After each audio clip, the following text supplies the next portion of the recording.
regardless of which reason we may prefer, whatever speaks to us the most, we see here the thread that connects all of these perspectives is that Moshe lacked faith at that very moment. But the question I want to focus on for the rest of the fellowship is why?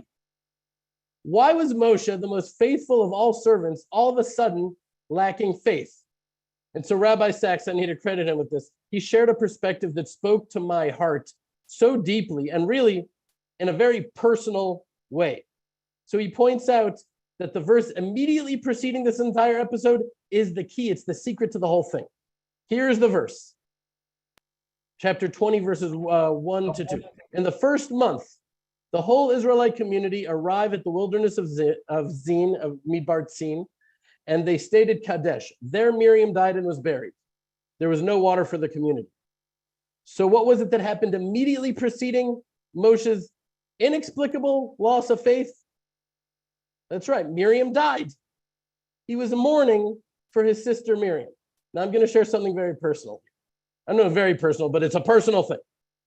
I too have an older sister named Miriam.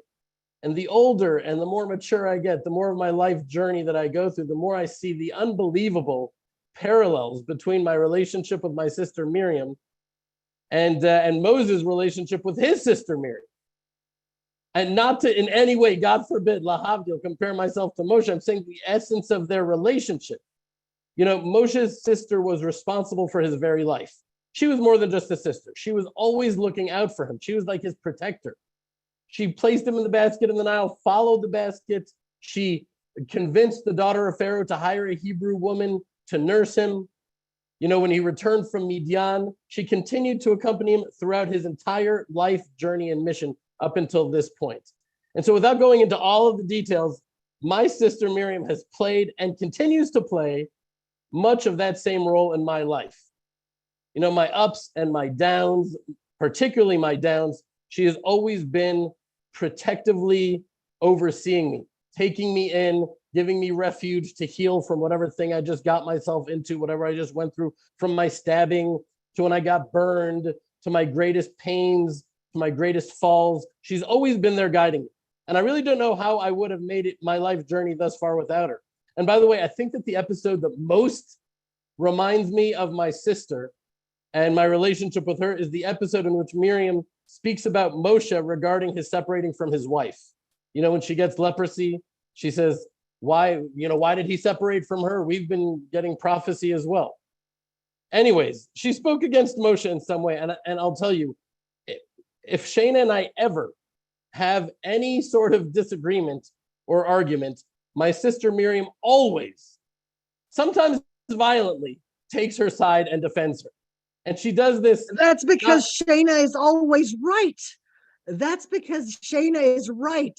That's why she takes Shayna's side, not because her name is Miriam, but because you are wrong and Shayna is right always. That's the point I'm making, though. That is not the reason. It's true what you're saying. Shayna is always right. And very rarely do we really have fights or disagreements or arguments. That's true. She is always right, but I don't think that that's the real reason that Miriam is siding with her. Because she sides with her not only due to her great love for Shayna, and she really loves Shayna. My whole family loves Shayna. My father, may his memory be a blessing. He loved Shayna.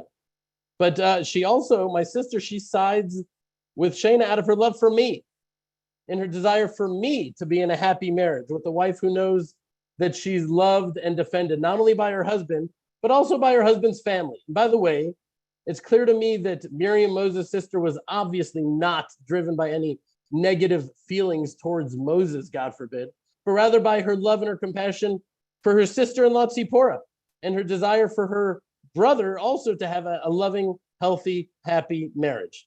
I believe that. I don't know if you and the fellowship agree with that. I'd love to hear your thoughts on it. But to me, it's just self-evidently true. Maybe I'm projecting too much. And so I can only imagine the crippling grief that Moshe felt after losing his beloved sister, who guided him and supported him and loved him in such a unique brother-sister relationship. I can only imagine how I would feel. You know, in some ways, it would rival losing my father. It's a different thing altogether, losing a sibling. And yes, it's true. Moshe was absolutely the greatest of all prophets. There's no question about it. But he was also Moish. you know?